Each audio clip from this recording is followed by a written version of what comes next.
Hey everybody, welcome to yet another episode of the Daily Dealer Live. I'm your host, Sam Dark, and joining me today, co-host Yuli DiMartino. Yuli, welcome to the show. Thank you. Great to see your face again. We got a great show today. Fantastic lineup. Action-packed show, and this is the spotlight in all automotive to learn, share, grow together. To everybody watching today, thank you. We've got a packed show coming up today. Don't forget to subscribe. Don't forget to comment. Your comments today can change the trajectory, as we always say, of today's show and provide additional content above and beyond what even we've scheduled and planned. And we have got an action-packed lineup today. Dorian Jimenez, owner-operator, Classic OKC in Oklahoma. We have Ross Tinkham with Podium, and we have Michael Speigl with We Auto, dealer principal.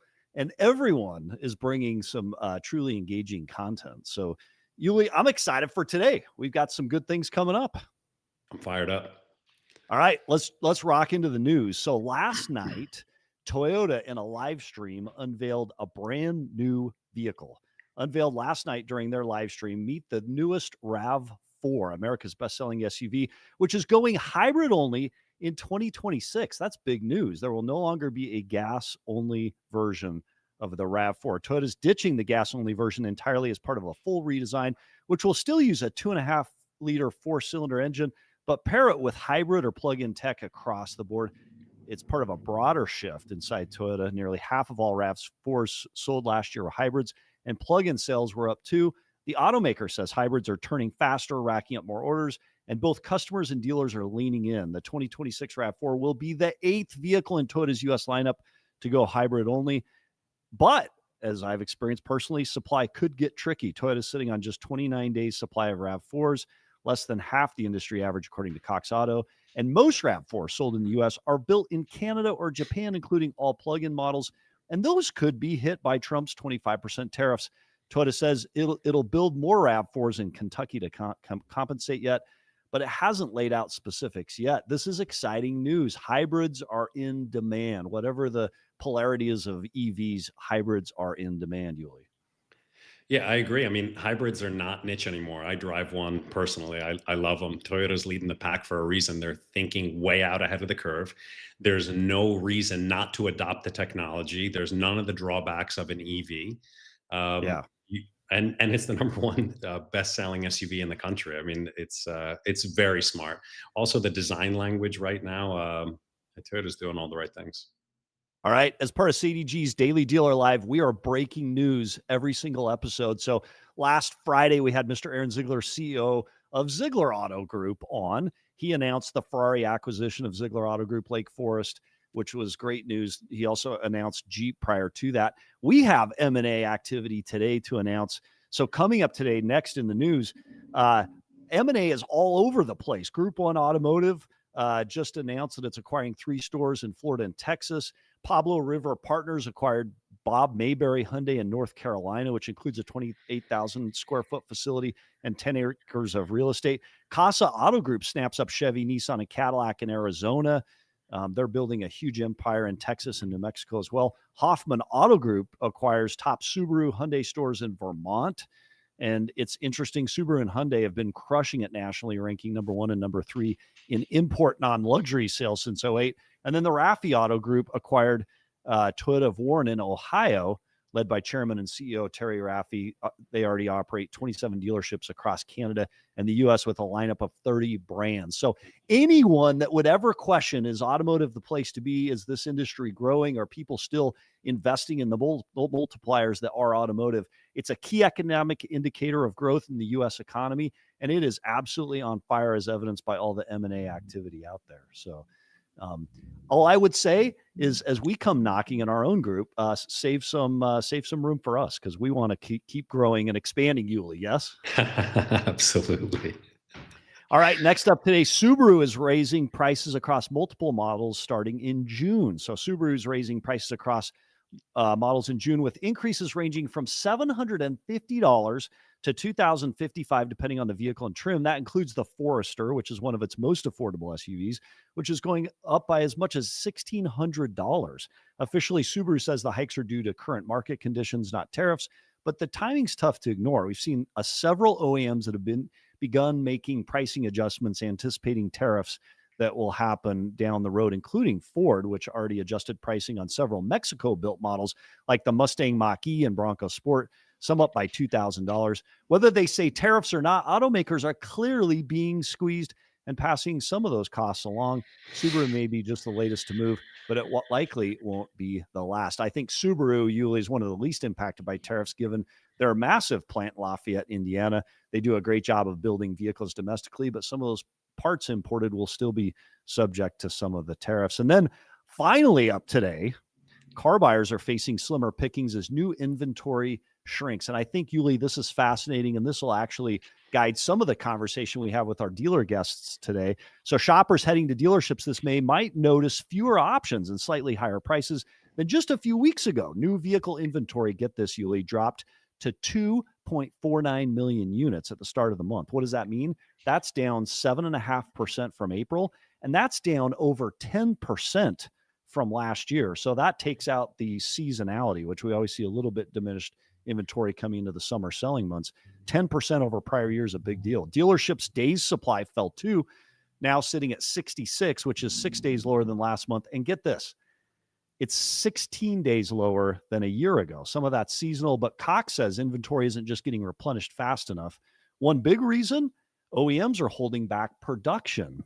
According to Cox, many are waiting to see how potential tariffs shake out before making bigger supply moves, which has led to a more cautious manufacturing cadence. So we've seen that specifically from several OEMs that have stopped shipping vehicles, stopped producing.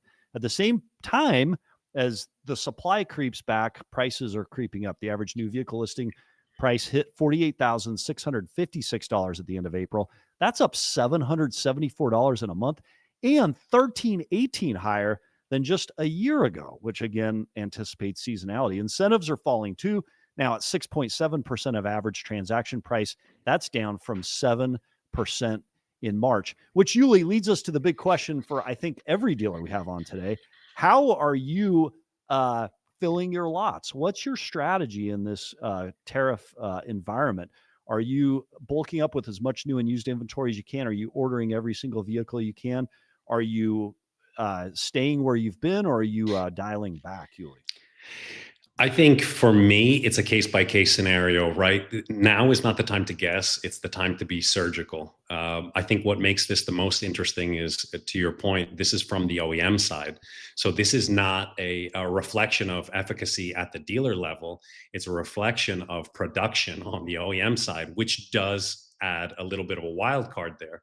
So I think it's less controllable on the new car side, whereas, a year ago you could tap and, hey, what's on the ground? What can I get on my ground today? I get that it's OEMs that are guiding it, but the moment the OEM decides to either ramp up or peel back production, it supplies or creates a deficit that the car dealers, we have to fill. So, do you order into it and get as many vehicles as you can, dealer trade, or do you exercise greater discipline in this kind of era of not uncertainty, but of opportunity, let's say? Shall we go there? So opportunity is the word, right? With the right sales team on the ground, I'm leaning into it. Just like anything else, you got to have the cars to sell, to make the money we all need. So, yeah. All right. So you can see the day's supply here. You can see the manufacturers with the greatest. So Infiniti, Mitsubishi, and Ram. And then you can look at the ones that are most disciplined, I guess. Lexus, Toyota, Honda, Subaru, BMW, Porsche, Kia, Chevy, Chrysler, Acura are all below average day supply, some of the biggest in demand. So let's bring in the dealer guests to have this conversation. How are you adapting in this environment, and what's your approach on inventory and day supply? So first up today, Dorian Jimenez, welcome, owner operator of Classic OKC in Oklahoma. Dorian, welcome to the show.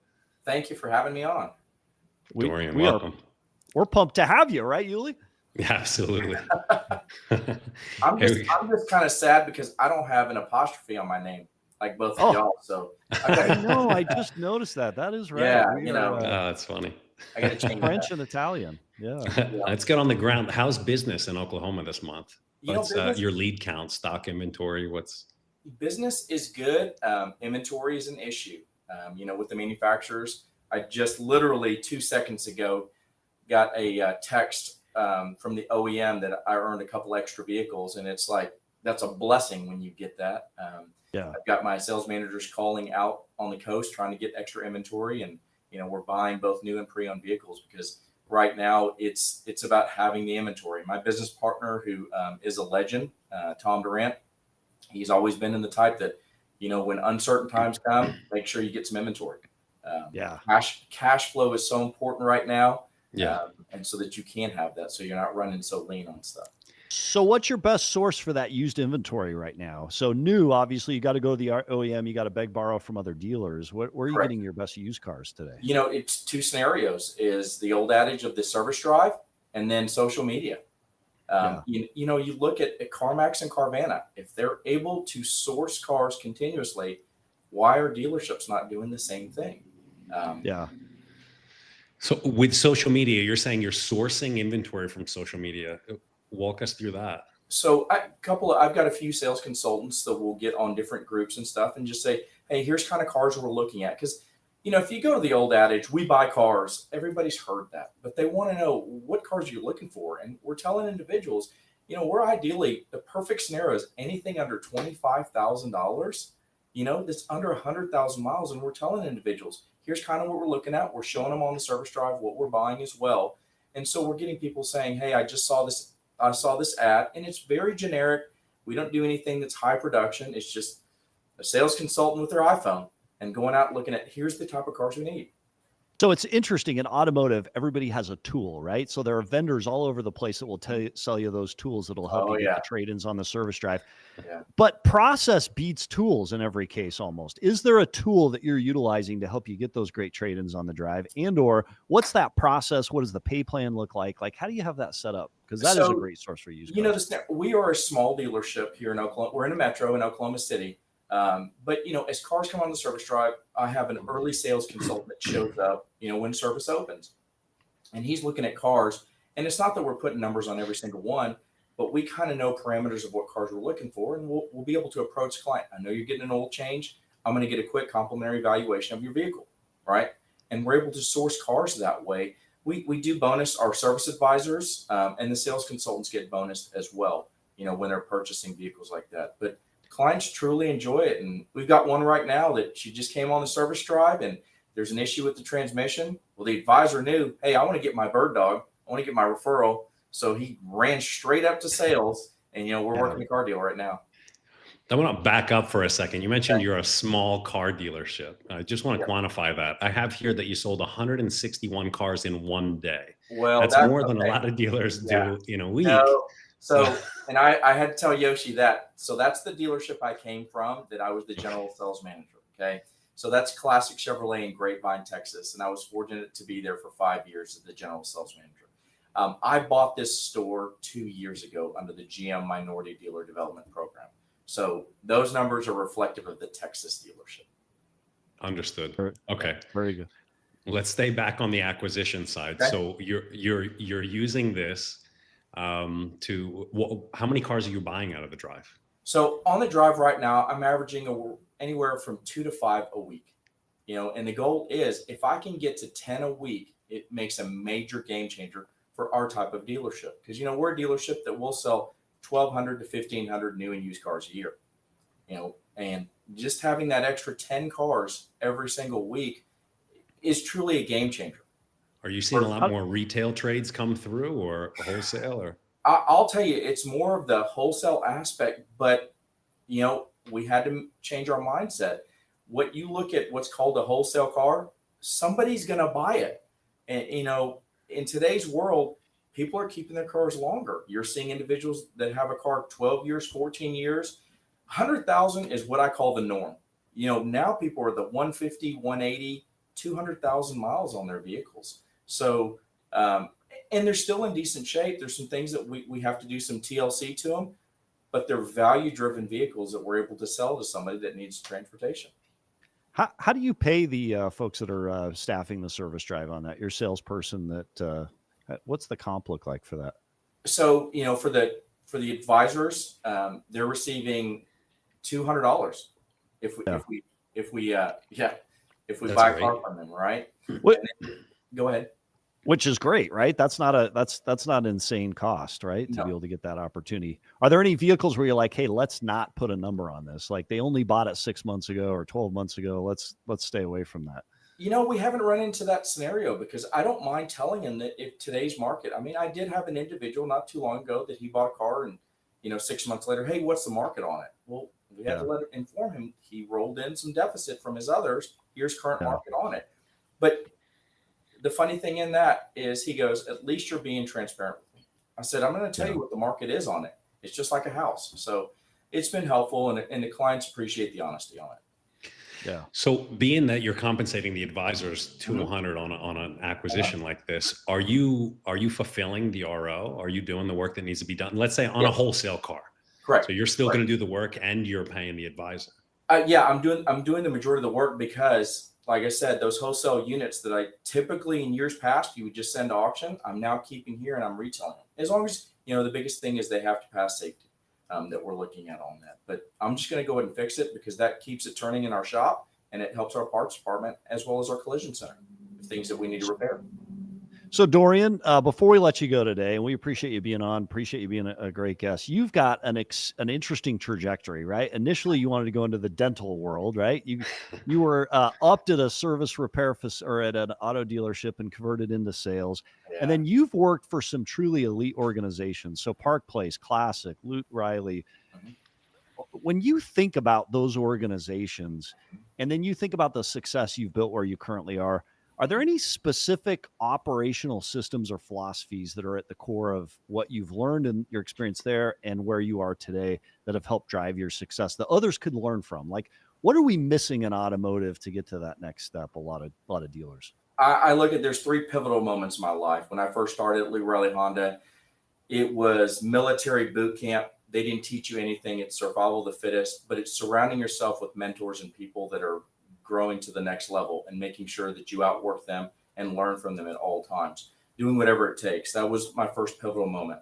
The second pivotal moment is when I joined the Park Place organization. It is the Ritz-Carlton of the automotive industry. It's a dealership that we won the Malcolm Baldridge Quality Award. I learned true customer service and how to serve ladies and gentlemen, right? Each and every day, whether they're buying a $2 million car or a $10,000 vehicle, treating everyone world class. We learned process through that. And, my final pivotal moment was working with Mr. Tom Durant, who is a pioneer, #1 Chevrolet dealership in the country. Their motto is relax, enjoy the difference. And Tom's philosophy is win at everything, but it's about the people and it's having the right people that you trust. There was no micromanaging, but it was a process of trusting and making sure that we exuded talent all the time with great attitude. We made it fun. It wasn't the car business. We were the people business. We always talk the car business, but it's about the people. The people make the difference. So that's an incredible point. You talk about your mentor and him being your mentor.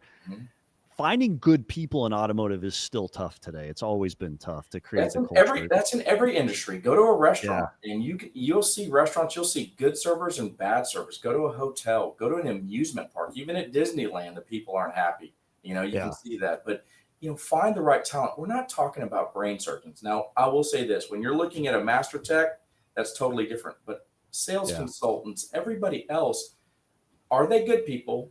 Can they learn customer service? Can they smile? And do they have passion? And if they've got passion, we can teach them the process. Yeah. So what's your best source for new employees to join your auto group, your dealership? Here in Oklahoma City, because I've only been here 2 years, but it's been fellow employees. It's they're putting their reputation on the line. And it doesn't always work, but it's worked a lot with us because they have somebody that they trust and it's their reputation on the line in addition to that individual. And so it's been very helpful that, I try to pair them up as best as possible and just see how they push each other in a good way, to have great client experience at all times. Well, Dorian Jimenez, we appreciate having you on the show today. We're grateful to you for sharing your perspectives, your insight into the service drive and acquiring used vehicles and just strategies during this environment have been super valuable this morning. Keep so thanks for being on the show. Thank you, guys. I appreciate it. Thanks, Dorian. Have a great day. Thank you. Fun. Really I'd love to be on his fascinating service stuff. drive. I think they've got a great dealership there. We didn't even get to talk about, his wife Yeah. is the general manager of the store. She's gone through NADA Dealer Academy, and they're looking to acquire another dealership that she'll run. So truly Yeah. a family run business. You can see his passion in there. And, Even from his hiring, and that's all the fundamentals of culture, right? When you hire and foster the right environment, he specifically said he's getting a lot of his people through referrals inside the store. I mean, you attract and retain talent when you're doing the right thing. I mean, that's a strong point. Yeah. All right. So next up, Industry Pulse, Yuli. Let's go straight into it. David Speigl recently posted to LinkedIn here within the last day, and it's been blowing up on LinkedIn. He says the retail automotive tech stack is starting to look like a game of Jenga, precarious, fragile, and one wrong move away from collapsing. Not to mention some of the pieces are starting to look as old as the game itself. Over the past decade, we've added system after system to address point problems in the dealership. CRMs, inventory tools, desking, scheduling, reputation management, messaging, marketing automation, AI. The list goes on. And there's a ton of fallout as a result of all these systems that don't speak well together. You and I got on the phone with him before today's show, and he added to that. He said, you can't expect dealership employees in 2025 to know 20 different logins and be able to keep straight how to log into all these different systems. We need something simpler that doesn't conflict and compete with each other, Yuli. I agree wholeheartedly. That's always been my reluctancy with adding more technology onto the sales floor or the service drive or anything like that. What we tend to see is a lot of siloed information rather than things that are cohesive and intermingle with the rest of our software. There are a handful out there that I believe do it intuitively and correctly. But at the end of the day, you've been on a million sales floors. When there's a customer in the showroom, no one's going to sit there and log into this or that or find that post-it. I mean, it is lack of friction that adds to the utilization of these technologies. And what's worse, and I believe you can speak a little further to this, is when you get garbage data out of these because they're receiving duplicate entries from something that's not communicating the right way.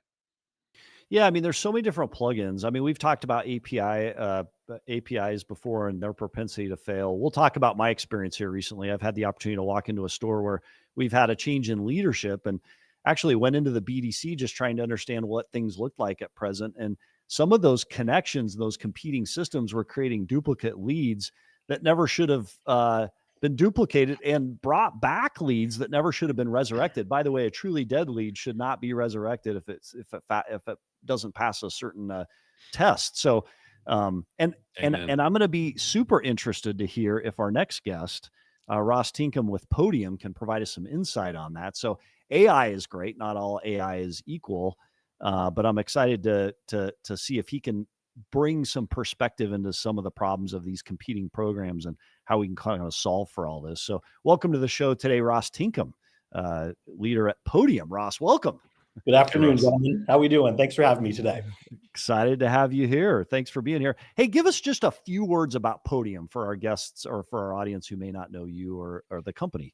Sure. Yeah. So we work with about 6,000 dealers in the U.S. Started about a decade ago as a reputation management solution, moved more into messaging chat space, and really as it's stood over the past 18 months, driving AI into market. We just believe there's incredible opportunity there to help dealers optimize processes both on the sales and service side of the business. We are very much an AI first organization, and that's primarily our engagement point with dealers today. Ross, why are there so many AI companies coming out of the woodwork all of a sudden? Like it seems like 12 months ago it was kind of a buzzword and it never really delivered on the promise. Now it's everywhere. And then I'll share you my story from this week. Yeah, well, I mean, I think just to take a little bit of a step back, it's a great question. I mean, I think we are at an inflection point with a novel technology that there's a lot of promise with. There's certainly some fear and concern around, right? Like, how will AI change the world in which we live? And it certainly will, right? One way or the other. But I think zooming back into retail automotive, like the market's been saturated. It's becoming more saturated. I can't think of a week that goes by where I'm not hearing about a new company that's entered into the AI space, right? That I know I know nothing about, never heard of before. But I think the promise for AI generally is like, how do we, as the industry continues to face pressure or headwinds, whatever those may be, AI is a tool that can absolutely help dealers run more efficiently, right? Optimize processes. And I think from just a customer engagement standpoint, deliver personalized experiences at scale. And so those three things are super important. And I think if done right, AI can absolutely deliver on all fronts there. There's still a lot of work to do. We're still super early though. But it's not all equal. There is not all companies are equal. So I want to share you a story. So I went into one of our stores that's recently had a leadership change in it and discovered that an AI tool, I won't name it because I want to throw them under the bus, that have been let loose in the BDC, was duplicating and triple and quadrupling leads. So the lead counts look good, but the quality was terrible because the BDC folks were having to go back in and kill them. And then it was bringing back leads from years ago.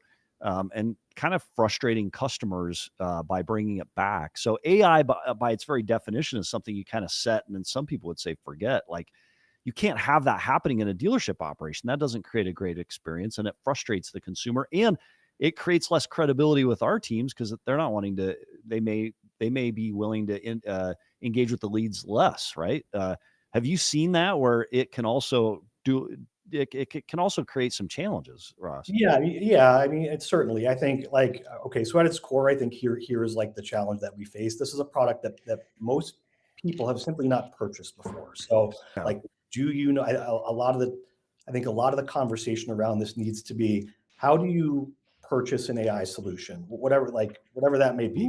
Conversation AI that engages with your prospects, but every solution that you buy is going to have AI running through it, underneath it, on the top of it in one way, shape, or form. And so people aren't educated on how to buy and don't know the right questions to ask. And I think the unfortunate reality that presents is you see a lot of dealers who've invested in an AI solution without asking the right questions, especially around integrations, right? So we're having this conversation around the connectivity of data, silo data in different systems. We can tell you we integrate with that system, but like, what does that really mean? Like, those are things you really need to dig into and understand. And you do need to have some technical knowledge around AI to ask those right questions. So people haven't bought it before. They don't know what to ask. And a lot of the conversation I have with dealers is, hey, set Podium aside for a minute. Any AI solution that you're looking at, like, here are 3 or 4 really important things to think about. And just to I'll quickly jog through that list. You need to understand what an LLM is, right? You need to understand what flexibility that company has with that LLM, because there's good LLMs in the market. The stack ranking of those will certainly change, right, as time goes on. And then certain models are good at certain things versus other things. The ability for AI to learn, right? Like, how do you train it? That's super important, right? What does this look like in the first 60, 90 days or the first year? How can you personalize this product to make it your own? So I think just like the feedback loop with AI, how do you train it? Just understanding how that solution is potentially future-proofed, and then how does it integrate with your systems of record today are 3 really important things. So those are all great questions. We need to have you back on an industry spotlight to give us a deeper dive, because I do truly feel like, as I've listened to different presentations from different companies, people can sort of say anything they want, and you know, in automotive, we don't have enough background to refute it until we see it as a train wreck, and we don't have time. We don't have the ability to test and fail a lot. We want to put a solution in that wins out the gate. And by the way, Podium was not that company. It was a completely other company, as you well know. So, but we want to get to the topics, a couple of interesting news bits from Podium that is just out. So you just announced a partnership with Ford Direct. Yes. What is your partnership with Ford Direct mean to the average general manager of a Ford store sitting there watching this show today? What does it mean? What does it do? Yeah, great question. We have been a partner with Ford Direct and really across most of the OEM programs for years in different capacities. But this has been our first program in which we have come to a mutual agreement to bring AI into that program. I think what it means for the dealer, what is most important about this in the longer term, is AI is only good as the data that feeds it.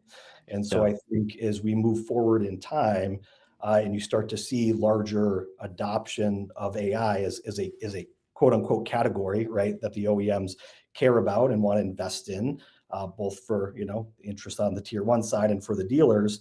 What this allows us to do as time goes on is to get more and more data, customer journey data, into AI to level up the amount of personalization and the quality of engagement that it can deliver. So from my perspective, it's really AI. Again, just to restate it, AI is only as good as the data that you feed it with. And this is an opportunity to feed it with even more data that really levels up the customer experience, because our AI is talking to your prospects and customers, and that experience needs to be as good as it possibly can be, right? At the level of the human. So that's a fascinating element of this AI and the way, like, you have to teach it. It does have to learn. It does have to grow over time. So when you think about this technology and you think about BDCs, so BDCs have been around for at least 15 years, decades, right? What is something that most dealers get wrong when they think about BDCs and they think about AI? You talk about training, you talk about this deal with Ford. Ford obviously has confidence in you. They've vetted this product. What do most dealers get wrong about BDCs and AI technology? Well, I mean, I that it's here to take anyone's job. I would say, like, I think those who look at this technology the right way look at it as enabler, right? How do we take, well, it's not necessarily a mundane task. Like, lead response is incredibly important, right? Speed to lead, the quality of the engagement with leads, like, super important. And so, number one, I think there's usually a lot to be gained there from most dealers who are missing leads overnight or have gaps in the day, and you're losing business as a result of that, right? And so, I think that's a component of it. But really, what this should do, if implemented the right way, is give your humans the ability to go focus on other revenue generating opportunities that they previously just didn't have the bandwidth to do. So from my perspective, this is an enabler. It's not like, let's rip and replace our BDC department and save a bunch of money, because at the end of the day, yes, a human is more expensive than AI, but that's not where we're at. There should be a tool that gives your team, superpowers. Like, this is a helping hand to them. And I think the perception in a lot of cases is this is here to replace my people. And I just don't think that's where we're at. In fact, it's a complete myth, isn't it? Like, if you remove the people from it, the people are what train and teach the AI and make sure that it doesn't come off the rails, proverbially, right? Like, well, yeah, it's better if you engage with it, right? 100%. That's absolutely core to it. There is also the question of how far do you want it to take a conversation, right? Like, at some point, like, it can do a lot of things. Like, we focus very heavily on scheduling test drives. We want to get people in the dealership on the showroom floor. Like, that's our end goal. And AI can do that on its own in a lot of cases, but in some cases it can't, right? Because the customer's asking questions that the dealer just doesn't want handled by AI. They want to handle by a person. So people are always part of the equation, for sure. So what was it that Ford saw as an OEM in Podium that decided that caused them to say, hey, we want to partner with Podium, given all the different solutions there are out there?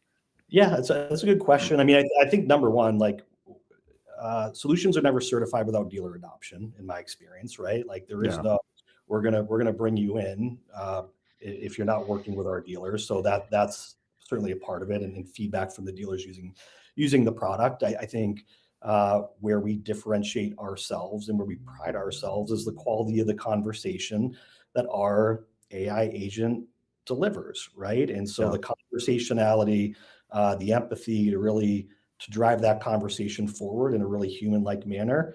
The number one reason that we see dealers defect from another solution is they watch the conversations happen and they're just not good enough. And there's other reasons. And integration doesn't work. I mean, there's all sorts of reasons, but the number one reason people are dissatisfied with an AI provider is the conversations just aren't good enough. And so that's where we focus. Like, conversations have to be good enough. What should a dealer expect to pay when they think about Podium or another solution a month for that chat feature and some of the other AI features to engage with their CRM, their BDC? Yeah, ballpark, I think you're looking at. So, I mean, it depends on how many agents you buy, right? And so, from my perspective, there's a specialized agent for sales and there's a specialized agent for service. And then with service, like, voice really needs to be a component of that. It's not just a seamless communication. So if you're buying, like, the whole thing, you're probably in the $3,000, $4,000 a month range potentially. If you're just looking at optimizing sales and buying like one agent or the other, you're probably looking at $1,500, $2,000 a month, rough ballpark. Well, Ross, we appreciate you being on the Daily Dealer Live. Just last question. Is there any new technology or any advancement that you're thinking about in automotive as it relates to Podium or technology in general that you guys are working towards? I mean, listen, there's a lot that we're working on. I think voice is the next frontier, right? Yeah. Like most voice solutions, when you talk to it today, it clearly is not a human being. And so when the technology gets there, like voice will be the next communication channel that AI is here to help you optimize, right? And so that's that's a 2025 thing, right? That's not a long term, that's a up next in this year scenario. Yeah. Awesome. Well, we appreciate your perspectives, Ross. Tinkham, Podium, appreciate you being on the show. Thanks for being here today. Thanks, Ross. Thank you. Good conversation. We've heard a lot about AI recently, and I think they just get it dead on. I mean, about the importance of it, and also about the importance of still having human engagement with it, to teach it, to train it, to grow it, to bring it. Yeah, it's a tool. I mean, everyone's saying the same thing because that is the reality of it. It's a tool. It can be an extension. It's a lever we can pull on. It is not replacing anything. It's just making you faster or stronger or more informative, you know? So I love this. Party Marty 559 says, as long as AI stays out of the parts department, I'm totally good. So that's fun. No, I think I want AI in the parts department, right? Sarah Lana Stryker says AI is great. However, people like people. It's the understanding that builds connections. And I agree with that 100%. Let's meet the customer where they want to be. Let's support our teams with machine learning and help us better provide a great experience for customers through that. So good feedback. As a reminder, join the conversation today with comments in the post, and we'll bring them in as part of the show. But before we go to our next segment, Yuli, let's acknowledge today's episode is brought to you by Wrench Total Care. So if you want to boost your gross profit by selling prepaid maintenance without a service center, so that's for your independent auto folks out there, this new offering levels the playing field between independents and the big dealers, which, by the way, as a big dealer, we do not want to do that. So Wrench Total Care lets you offer mobile maintenance plans, oil changes, tire rotations, even brakes, all done at your customer's home. Your customer gets convenience. You get more revenue on every deal. And if you're using Dealer Center, it's already built into your workflow for seamless upsells. Not on Dealer Center, no problem. Visit wrenchtotalcare.com and start earning on every deal today. And today, mobile service, Yuli, is huge. It's huge. Growing in the OEM space, and many of these OEMs are supplementing the cost of it to make sure we're able to deliver an elite experience to our customers wherever they are. As an auto group, we're all into it. And so it does seem like this Total Wrench Care helps provide a resource for independent auto dealers that may not have the same OEM support that the big guys have, Yuli. For sure. Yeah, it looks like a great tool. No All pun right, intended. next up today, we're coming back to the great state of Michigan. I'm super excited to welcome to the show dealer principal at We Auto, Michael Speigl. Michael, welcome to the show. Welcome, Michael. Absolutely. Thanks so much for having us. Appreciate it. We are pumped to have you. We've heard a lot about you. Obviously, you're vocal out there. You're on social media. Let's start with our favorite question. How's business this month? What are you seeing out there? You know, business has been great for us. So we represent import brands in the state of Michigan and domestic brands in Nashville. And we've had very, very solid months, steady months. Maybe it's tapered off a little bit from last month, but still really, really good months that we're proud of. So you're in Michigan and Nashville. What made you go to Nashville? That's interesting. I missed that part. What store do you have in Nashville, Michael? Yeah, so I spent 20 years in Tampa. And so most of my professional experiences in the Southeast, and just networks take you to different places. And I have a lot deeper network down in the Southeast than I do up here, but happy to be up here. And, we represent Ford and Chrysler Dodge Jeep Ram in Nashville, and we represent Toyota and Subaru in Michigan. Awesome. So we talked a little bit about how different auto groups are managing inventory in this environment, new cars and used cars. What's your take? What are you telling used car managers in your group and new car managers as they seek to fill the lots? What's your advice? I think inventory management is super important these days on both fronts. On the new car side, it's really manufacturer dependent. We have some manufacturers that can't supply enough new cars to us. And we have some manufacturers that we really have to manage and work with our OEM partners to make sure that we're stocking the things that are going to sell on our lots.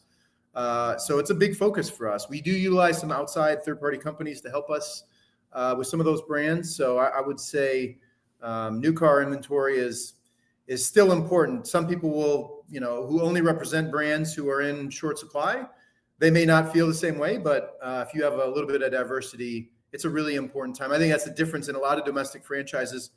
The dealers who are making money and losing money are the dealers who have been able to manage their inventory in an appropriate manner over the last years. And, used cars is such a roller coaster. It's here today and gone tomorrow. It seems like tariffs haven't helped that situation just from a knowing perspective. I think it's helped the used car departments to a certain degree, but that won't last forever. And, a lot of people are predicting that boom splat. I don't know that I fully subscribe to that, but there are a lot of people a lot smarter than I out there who are saying that. So we're telling our used car managers right now to be cautious. We've always been very aggressive in used car acquisitions, and this is a time where we've pulled back a little bit and actually reduced our used to new ratio a little bit just with times of uncertainty, knowing that, in the summer might be a better time for us to be more aggressive, after some of these tariffs have played out. And we know what new car supply looks like in the second half of this year and what new car pricing is going to look like in the second half of this year. And that could be the total wrong strategy. I think that's the $1 million question is nobody really knows what the future is going to look like. If all of a sudden everybody has massive price increases on new cars, on one side, that's going to slow demand. But on the second side, replacement cost and used car values have to rise because of that. And so it really depends on what happens with your franchise and your particular use set. So it's a real interesting time right now. So would love to ask you a little bit about used car acquisition, but before you mentioned something, some of your OEMs are really constrained on new car inventory. Who in your portfolio of stores are the most constrained? Which brands are the toughest to get inventory from for you? Yeah, Toyota is the most constrained that we represent for sure. And then Subaru's followed by that. Subaru did a great job of building inventory here recently, call it 6 months ago, 9 months ago. But they're going to have a plant changeover in addition to tariffs. So, they're expecting tightening throughout the summer months. And then our domestic partners are probably on the other end of that where, there are pockets of tight inventory in certain models, which is why it's really important to be efficient with your ordering. But by and large, we're not struggling to get a lot of new car inventory at this point. So it's interesting. You mentioned the boom splat of used cars. That's been predicted for decades now. And it's the one prediction in all of automotive that's just never come true. Like it's always been the elusive cliff that used cars would fall off of. And I don't see it anytime soon. So as you're thinking about greater discipline for your used car managers, what's your best acquisition source or channel for the best new or used inventory today? I think you guys were talking about it earlier. Certainly the best acquisition is your service lane, your customers, trade-in, social media, private party purchases. Those are always everybody's best. They're the hardest for sure. And then we're active in auctions, online auctions, et cetera. And we're really trying to be selective right now. And our acquisition percentage is down intentionally as we've decided to take our used car inventories down a little bit. We have a hard 65-day turn, so we don't allow any car over 65 days in our inventory. Wow. What do you do at day 66? We write the car off 100%, and it never comes back to the dealership. So it goes to 13th month statement, any write-off we have on any car that hits 66 days. So do you keep it internally within the group since you've done that recon, or do you jettison it? Period. Our philosophy, we work really hard on our reconditioning and our time to lot, et cetera. And we spend a good amount of money advertising. So we try never to move cars from lot to lot. If we had a bigger network like you guys did, I think we may be able to find some more efficiencies doing that. But with our 4 stores and the 2 different geographies, if one of our stores can't sell it in 65 days, with the exception of maybe a customer takes delivery of a car and for some reason you got to get that car back, rare exceptions. Yeah. We don't think that we're going to be better at the other lots than we are going to be with the previous lots. So we divest all of our cars. So what about that used car manager that comes to you and says, look, Michael, you don't understand. I bought this 2-wheel drive convertible in Traverse City, Michigan in November, and I need to keep this thing around until spring. Do you do one-off exceptions or are you pretty hardcore on the 66, 65? Yeah, so I'll be the first to admit that we certainly lose on our policy in some areas because I know that there are absolutely exceptions to every rule. We Yeah. just find it easier to manage with a hard and fast 65-day turn, and love so it. we don't Yeah. make any exceptions on the rule, even though we know that there are times where we're going to wholesale a car a little bit too soon, or maybe if we held out for another 10 days, we could find a retail buyer. Just unfortunately, we don't make any exceptions.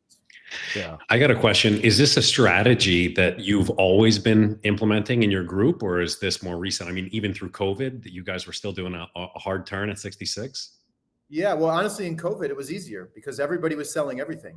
It was the easiest time ever to sell. So we never had any age units in COVID, but I've had this hard 65-day turn for over 10 years. That's awesome. Yeah. So one of the other interesting areas, Michael, that we've read a little bit about you is your involvement in service departments and really turning around, being super intentional, which, for some dealers with a lot of variable experience, getting in and getting really engaged in fixed ops isn't, first nature. It takes a little bit. So you've turned around some service departments. Maybe walk us through how, when you walk into a struggling service department, maybe in your group somewhere, how do you see it? And what are the first things that you focus on? Yeah, I would say, again, you guys have already talked about this earlier, but it's always the people. The people are the most important part of any organization. We're blessed to have some tremendously talented, hardworking service folks who really get the vision and get the mission.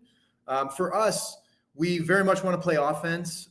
We over aggressively advertise in our fixed operations departments. And there is a cost to that, right? And I know why a lot of people don't do it, because in the beginning, when you're driving excess traffic, it absolutely has an impact on the customer experience. But for us, we believe that through that growth comes efficiency, and our good people figure a way to get through that. That doesn't last forever, but allows you to have that growth mindset and break out of that mindset that we can only do this. We can only service so many customers per day. And so I would say that the people and the process for sure are the big differentiators for us. So on your that used same car vein, sorry. Go ahead, Yuli. On that same vein of getting a service department turned around, we had an opinion, or what I think is fact, last week that created a little bit of a debate in the Instagram or LinkedIn comments, rather. So day one, your opinion, what are you doing to internal labor rate? Internal labor rate should always be door rate, always. I'm hard and fast in that. I would love to debate anybody who says anything else. I'm with happy you. to have I didn't that. realize that there was other dealers out there that went against it. I mean, to me, I think they were probably used car managers posing as dealers. But Well, I think there were some used car vendors out there for a while who were talking about that. And I think it really fed into their premise, not the dealer profitability premise.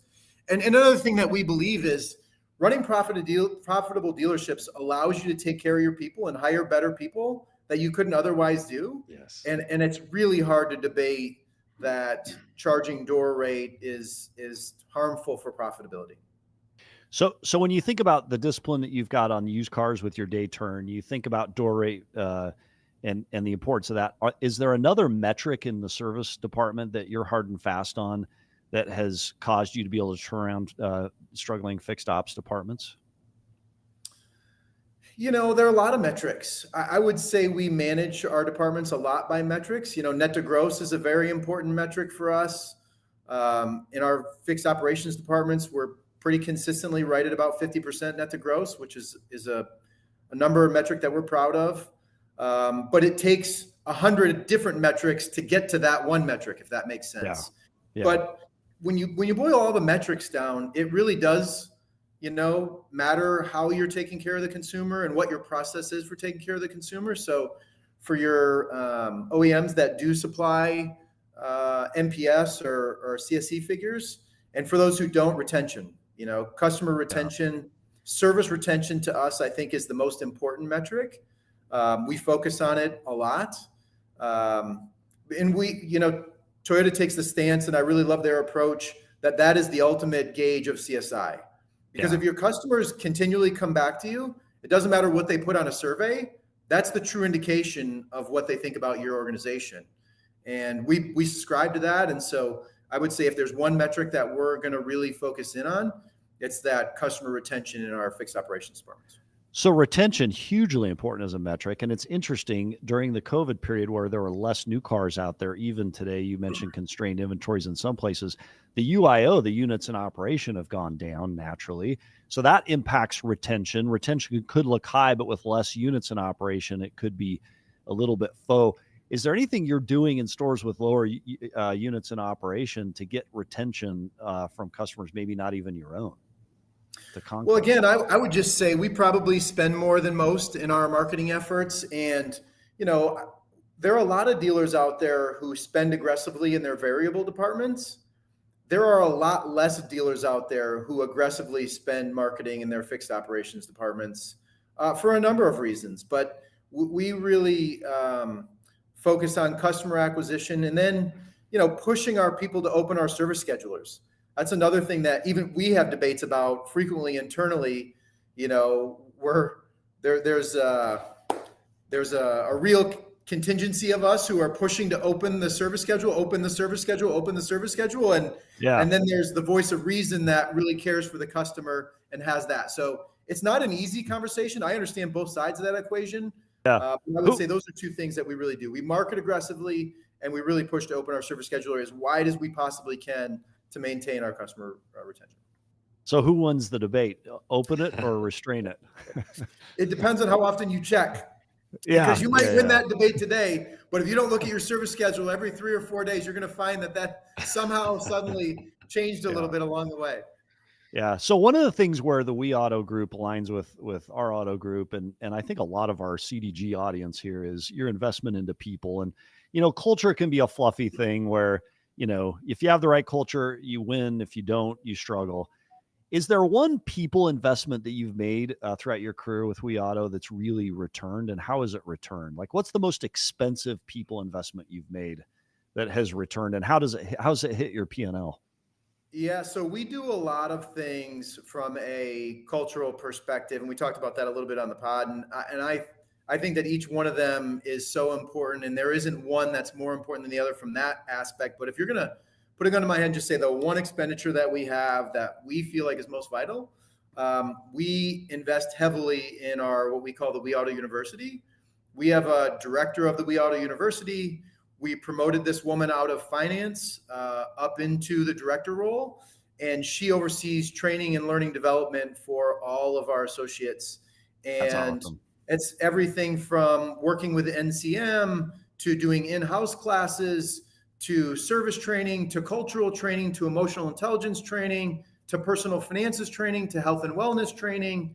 There isn't an aspect of a family, of a life, of a skill set that our employees have in any department that doesn't get touched in our We Auto University.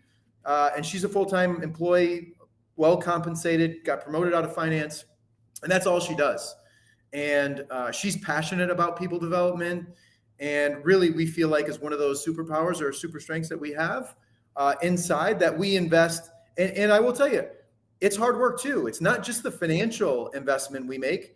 She runs our We Auto League, and that's a training league every single week for the whole year. We have a 4-month first half of the season. We have an all-star break in the middle of the year. We have a 4-month second half of the season. And then we have the playoffs and the championship at the end of the year. Ooh, And I like that. You've gamified it. That's cool. Yeah, Wait. she's gamified it. I can't take any credit. She's just an animal and does such a great job for us. But I would just say it's a lot of hard work to manage that every week. Yeah, we need to have you back to understand how that's gamified. In our own auto group, Ziegler, we have Mike Van Ryn. He's a school principal. He's created a great tradition, and he's done a great job of very similar. I love the gamifying it idea. Sean Hopper says for Michael, tomorrow is 2,000 days since OSU beat Michigan. So good news as well there. But having that training and development piece is super cool. So I would love to learn more about how you've gamified that and how that's gone. So yeah. Yeah, and I would just say it's not only the gamification, but it's the willingness by our associates to do the work. Because it's one thing to talk about doing a walk-around league or a presenting the numbers league or a service drive league.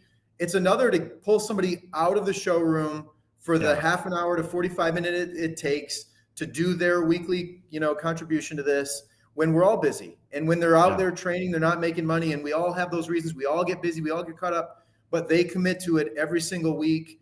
The judges come out and judge.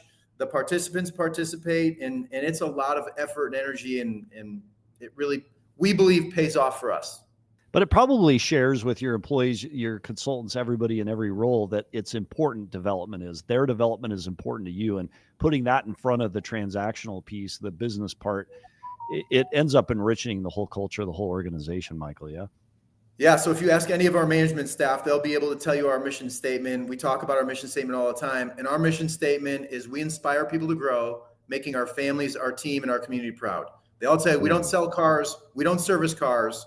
We inspire people to grow, making our family, team, and community proud. And that's just one aspect of why we do what we do, because our mission statement is why we're here. And it lives and breathes in our We Auto League and our cultural things and all the things that we do. Yeah, love it. Michael Speigl, dealer principal at We Auto Group. Incredible to have you here today. We'll have you back at some point to talk more about this We Auto University and how you're doing that, because I think that's super fun. Thanks for sharing with us some of your strategies and tips with our Daily Dealer Live audience. Thank you, Michael.